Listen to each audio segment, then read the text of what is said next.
Hey, I'd like to welcome you to another episode of Mission Matters. My name is Adam Torres, and if you'd like to apply to be a guest on the show, just head on over to missionmatters.com and click on Be Our Guest to Apply. All right, so today is one of my favorite episodes. We're welcoming a brand new author into our Mission Matters community and into our best-selling business leaders book series. So her name is Oksana Malsheva, who's managing partner and CEO over at Sputnik ATX. Oksana, first off, hey, I just want to say welcome to the show and welcome to the community. It's my pleasure. Thank you so much. It's such an honor to be part of this journey.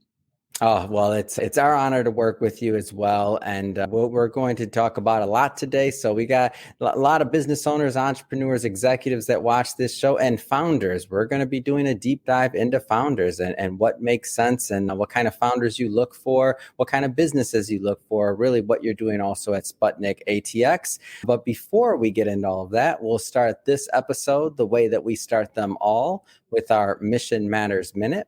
So, Oksana, we at Mission Matters, we amplify stories for entrepreneurs, executives, and experts. That's our mission.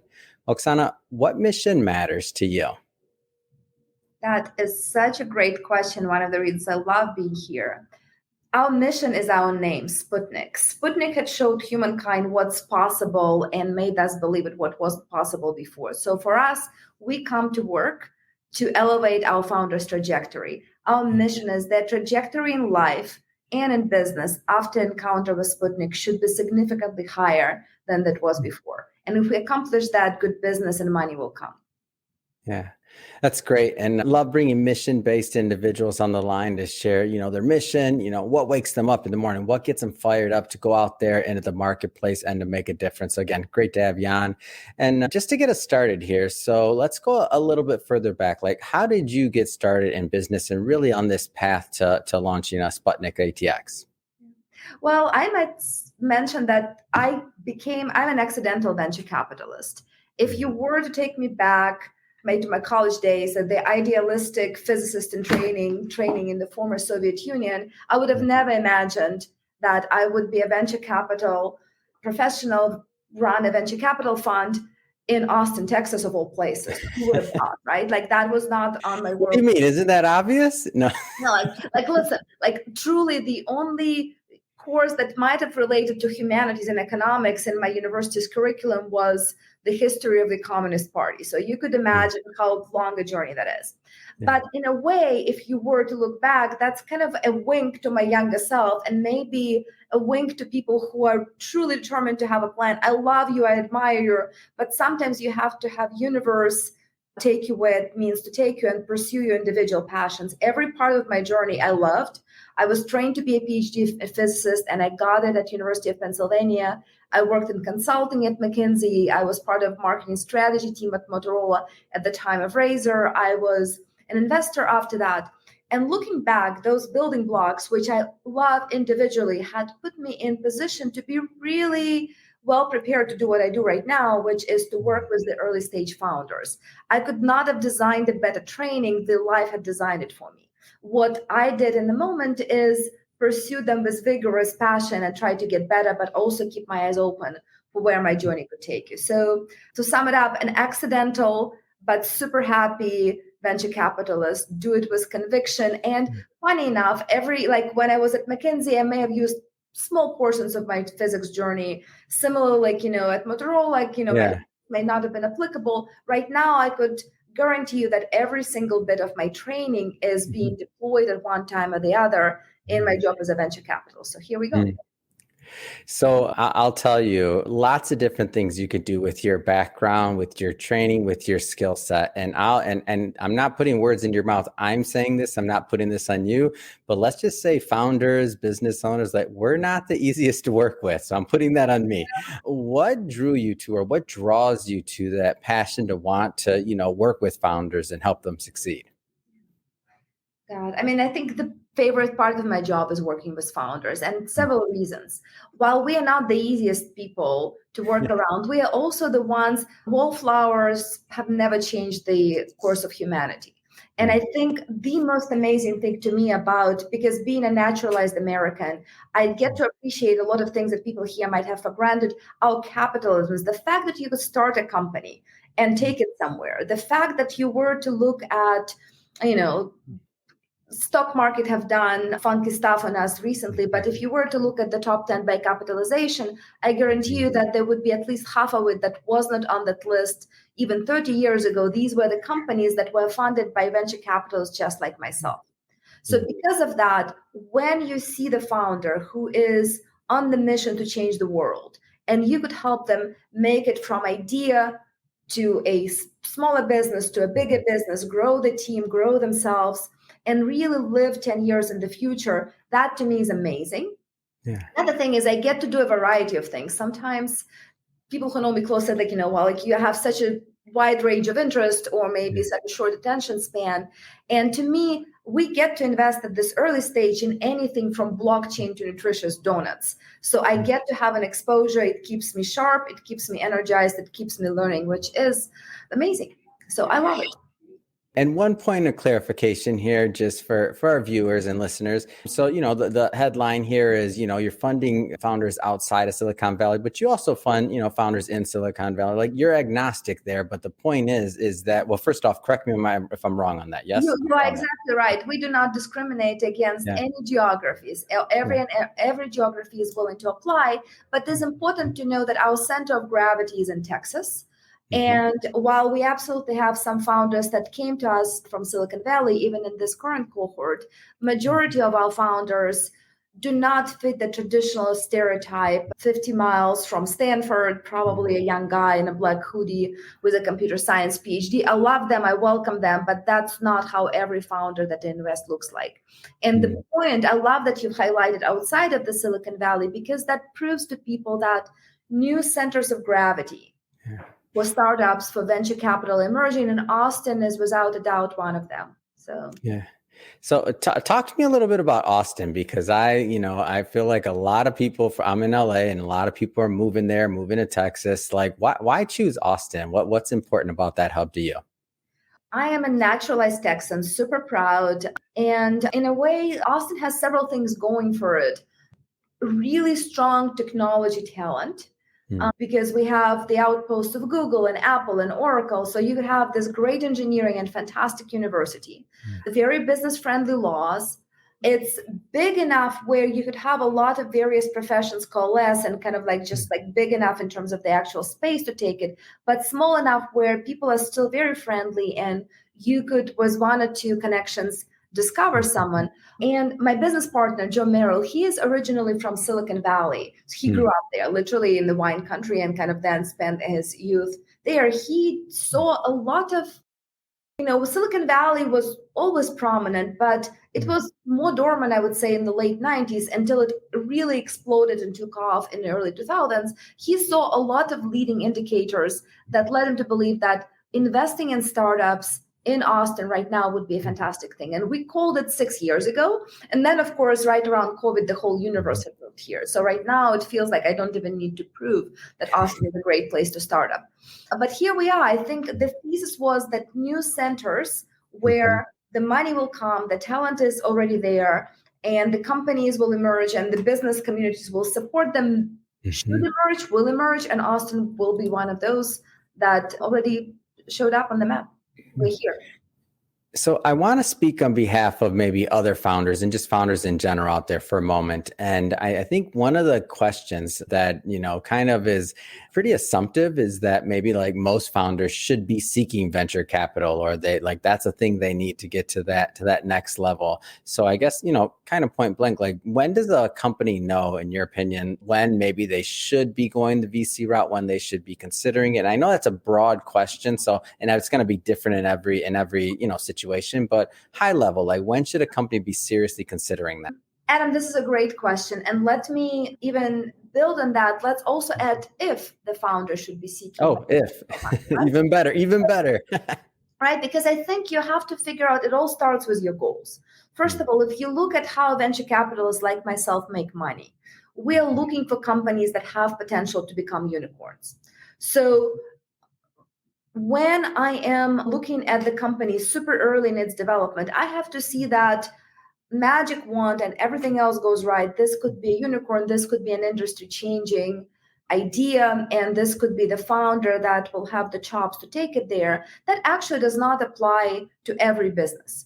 And you might have, like, listen, if any one of the listeners will build a business that puts $50 million in revenue, takes half of it to the bottom line, employs people, has great culture, you have accomplished way more than most small businesses out there. And you will not be the right one. If your ceiling is 50 million, you probably will not be a good venture business because my model breaks down. So if you are starting a business, that could be a consulting shop, that could be a bakery, that could be a hair salon, that could be an AI human facilitator, whatever it is your chops, but you don't have to aspire to be a unicorn for you to run a good business and add a lot of value.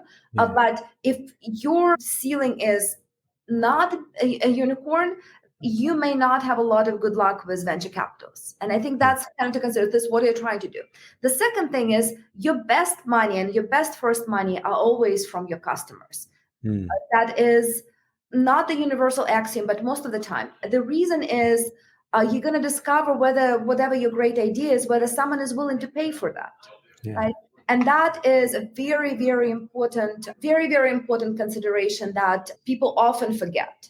And so when you get your first revenue from the customer, not only you will discover, well, I actually like it. My business is self-sustainable. I could grow at the pace I like. And you own most of your company, all of your company. You also are more attractive to venture capitalists because you've shown that there is a sliver of the market that absolutely needs you, desperately needs you. Now, there are many ways to get it. You could go to Kickstarter, you could basically old-fashioned way, you could sell, you could market, you could go to the business partners. So I think this is another consideration. Now, if you are wanting to grow really quickly, and when I say really quickly, in the venture capital terms, quickly means 10% week over week. And you want to take over the world. If what you're building is truly the new Google, is truly the next Stripe, then I really encourage you to talk to the VCs and try to pick a good one. I mean, we could go and tackle on what does a good investor look like? How do you pick it, him or her? But I think the point is, if VCs are not for everyone, and VCs, it's not always a good place to start just with VC. Go sell some product, go discover what your customer needs, and you're going to be bigger company at a more attractive valuation that will be more attractive to VCs. I actually think that's a very relevant question, and I want to get to that one. So what should a founder be looking at in a good VC? So give me a second on that one though, because before that, I do want to, and that could be next, but I do want to kind of say, like, so from the founder's standpoint, I stick with that a little bit longer. So Oksana, what are some of the things that you look for in, like, or that you think are a good business to invest in the terms of you searching for these unicorns? Like, what makes a unicorn in your eye? So let me uncouple that, because I think many people will look at the different parameters. So what we usually we invest really early on. So at Sputnik, we typically are the first investor. I sometimes joke, after friends, family, and fools. Often we're the first professional investor. And so we're usually looking big idea. And remember, I mentioned my magic wand early on. Everything else goes right. You have no constraints of any kind. I could see that this is $1 billion business in valuation, that I should see that you're making at least $100 million in revenue. So your market should be big enough. Your idea should be big enough. You should be the founder that I could see could grow with this, because it's a very different story. You're tinkering your garage with the idea that could take over the world, because you actually leading a big organization that is taking over the world and adding a lot of value. So from that perspective, we are certainly looking for that. We are looking for idea that is meaningful and produces a lot of value. And a lot of my business partner, who's an economist, he likes to bring people back to economic concept of the consumer surplus. What are consumers willing to pay for the product versus what are you actually charging for the product? So for instance, all of us familiar with Facebook, which is free to most people, but most of us probably would pay, knowing how it presents, probably will pay some dollars a month, maybe 10, like the price of 3 coffees, to stay in touch with all of our friends all over the world and be able to exchange the photos and do all that jazz. So you look at any of the social media that we are so active on, we would have paid some money to actually be president, but we don't have to. So that's our consumer surplus. So we're looking at that. We're looking for a founding team that we think could grow and could grow together. Usually a hustler and a hacker is my favorite combination, but we love to teach nerds how to hustle, how to sell and scale. Yeah. Big idea, strong consumer surplus, big market, and the founding team that could grow was the idea. Those are the 4 things that we always are looking for. Oh, and I got a new term today, Oksana. I'm taking that with me. We look for a hustler and a hacker. Yeah. That's awesome. I love it. So now circling back to the question that you posed, which I think is now very relevant, which is, okay, so that's one end of the thing. The other end of the equation, let's say, is, you're a founder out there, you meet that criteria you're thinking about, okay, you're watching this interview and you're thinking about, okay, maybe we should really start seriously considering the VC route. What should these founders be looking for in an early stage investor? Yeah. I mean, this is a great question. And I think not enough founders are asking that question. While raising money is daunting, and to be frank, it has to be, because I'm investing on behalf of the people who have entrusted me with their pensions. So my fiduciary duty is to be a good steward of that money. Venture capitalists and any investors need the founders just as much as the founder needs venture capitalists. So I think that's really, it's a business relationship. It's a relationship, and no relationship is ever just give. Good relationship, in life and in business, a give and take, and where you could grow together. Because of that, I always encourage founders to interview your investor just as much as the investor will be interviewing, because we are discovering fit. And investor has to bring money, but also, do they have experience in this field? Do they have the connections that would help me open doors? Will they teach me something that I don't know? Will they introduce me to people that will elevate my perspective? Will they be good, fair business partner? Because let's face it, when you take on an investor, it's easier to divorce your spouse than divorce the investor. This is a long-term relationship. All of those things matter. Yeah. And so because of that, you have to make sure that you are getting with people with the right expertise. They've played in this industry before. In other words, test them for competencies, if you will, but also test them for chemistry. Because with the right investor, we're going with our founders through thick and thin. Like, look, it just even recently, the Silicon Valley Bank collapse, where we've been tackling everything from 7 a.m. on the phone with the founders, trying to figure out solution, trying to look up the laws.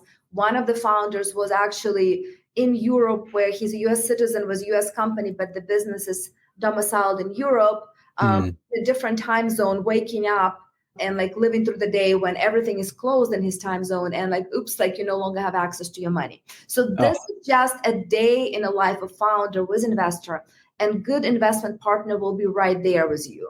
And so you want to be testing for that. You want to be looking for the stories. I always encourage the founders that we invest in to go and speak to our alumni, because I'm not for everyone, and I shouldn't be for everyone. So you have to discover, how is she in the meeting? What is she like? Was she helpful? And based on that, what's the team like? What's the environment? Do you like other founders, that alumni? There are a lot of questions, because you are in many ways buying into an ecosystem, even though I'm the one that is paying you money. And I want to switch here just a bit and jump around just a bit. So I know you mentioned a couple of things about Sputnik ATX, but I do want to go a little bit further. So you're investing in, you're looking for the next unicorns. You're looking for big businesses, and businesses that have the potential to get really big, I should say, and become the next unicorns. And you're also definitely an early stage early stage investor, getting in there, investing pretty early on. Take it further. Tell us a little bit more about maybe whether it's industries, or just tell us a little bit more about the firm overall and the firm's vision. It was a pleasure.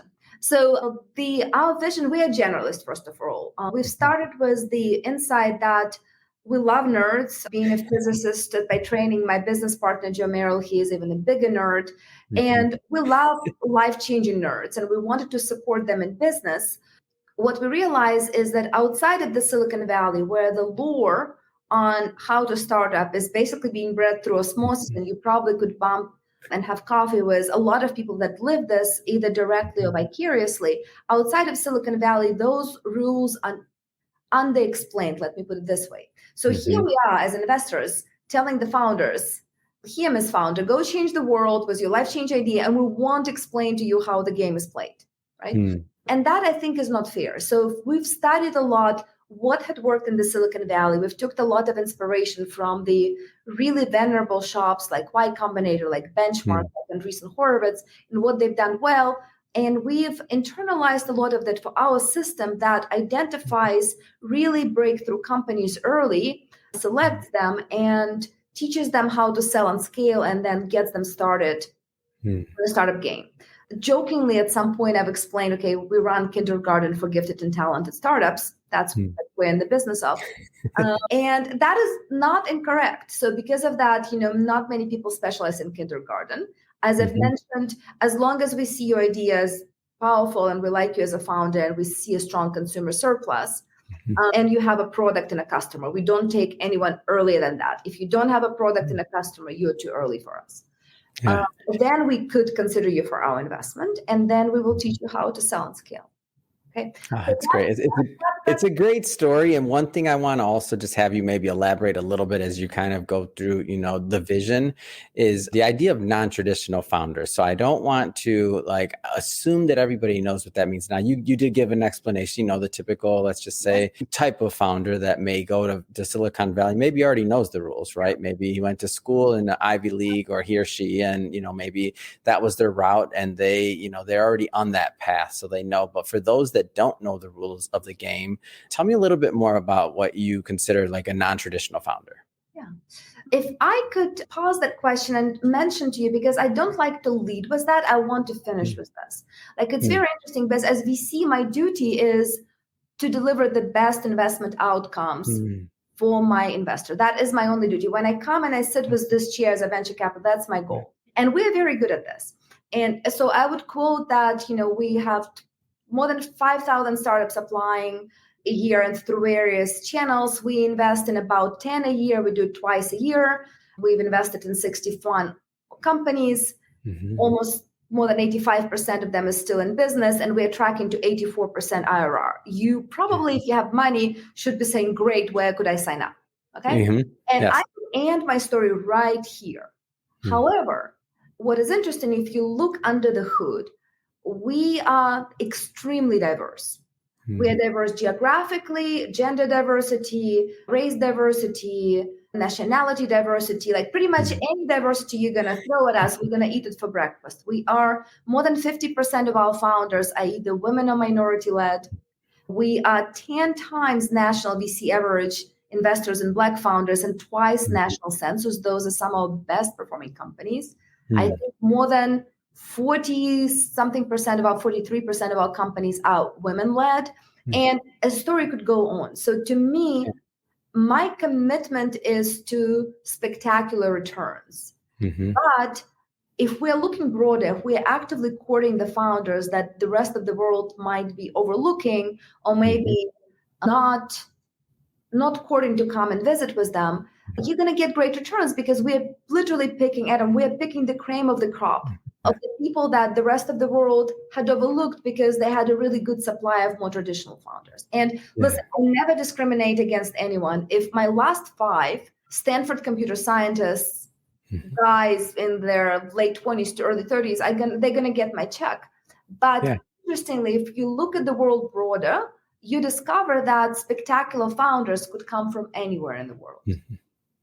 Wow. And that's so interesting to me, because it's kind of counterintuitive to maybe the way some people think about it, but you're proving it, and you're proving it with your returns too, and you're proving it with everything else. And the way I see it is that the diversity of ideas, so obviously the people are diverse and everything that you said, kind of in your rundown of stats, but the diversity of ideas that come out of different communities, different geographies, to me, like everything that you've been talking about today in terms of your mission and really making improvements in the world and moving the needle and improving the quality of people's life, and the marketplace, of course, that's exciting. That's inspiring. I absolutely agree. And I think it's important. Again, that's why I stepped away from, I always like to talk about performance before I talk about Yeah. Diversity, because if you look at pure diversity, you say, oh, like she has a diversity mandate. I'm proud of our diversity. We publish it twice a year, but my number one mandate is to produce the top returns for our shareholders.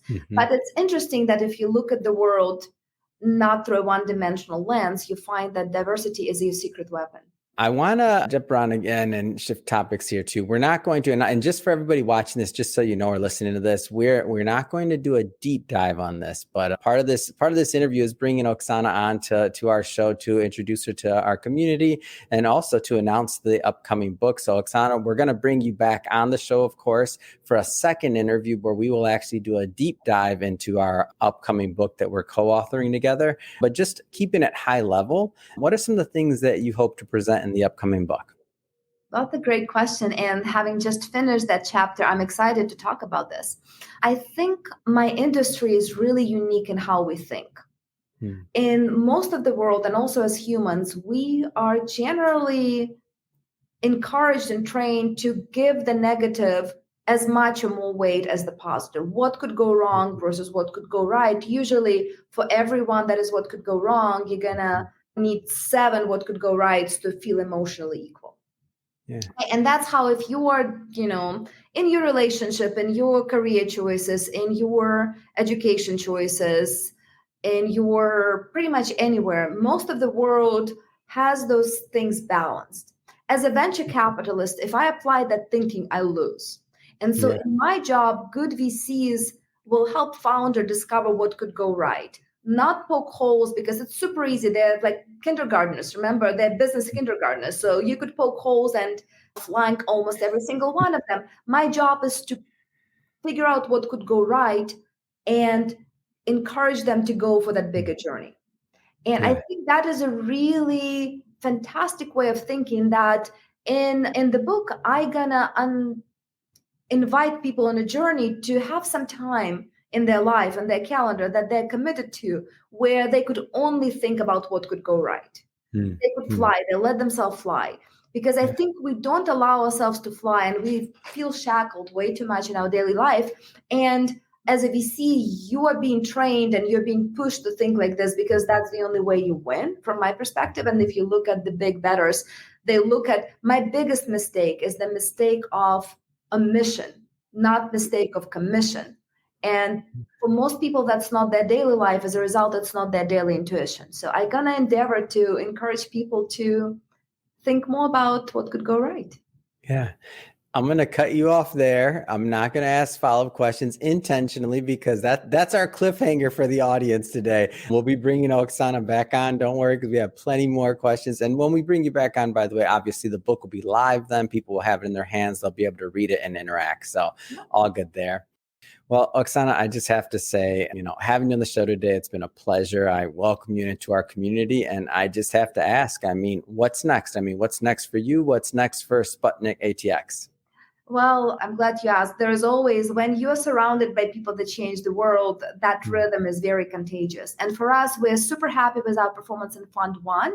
And as our kindergarten is growing and moving into primary and secondary school, we're raising Fund 2. That is going to invest and double down on the winners that have discovered, and so we could build this pipeline and support these founders going further. So that is a huge next personal challenge for me in supporting the founders and raising that fund. So that's the next chapter. So stay tuned for that. Oh, that's exciting. And if somebody's watching, investors, listening, like I'm easy to absolutely. And what I was going to say is, so, if somebody's watching this or listening to this, Oksana, if they want to follow up, whether they're a founder looking to apply or they're an investor looking to maybe get more involved, what's the best way for people to connect? Well, my super secret email, Oksana@SputnikATX.com. Also our website, SputnikATX.com. I'm obviously on LinkedIn, on Telegram, on WhatsApp, on Twitter, and Instagram. So please connect, whichever medium works for you. I am there. Not obsessively there, I might add, because most of the time I like to spend with my founders, but all well-written notes usually get answered. Fantastic. And we'll put all that information in the show notes so that our audience can just head right on over by clicking on some links. And speaking of the audience, if this is your first time with Mission Matters or engaging in an episode, we're all about bringing on business owners, entrepreneurs, executives, and experts and having them share their mission, their journey, why they do what they do, what we can learn from it so we can all grow together. That's the whole point of Mission Matters as a platform, is really learning so we can all grow together. If that's a type of content that sounds interesting or fun or exciting to you, we welcome you. Hit that subscribe button, because we have many more mission-based individuals coming up on the line, and we don't want you to miss a thing. And Oksana, really, it has been a pleasure. Can't wait till the next time we get to do this together. So thanks again for coming on the show. Thank you so much, Adam.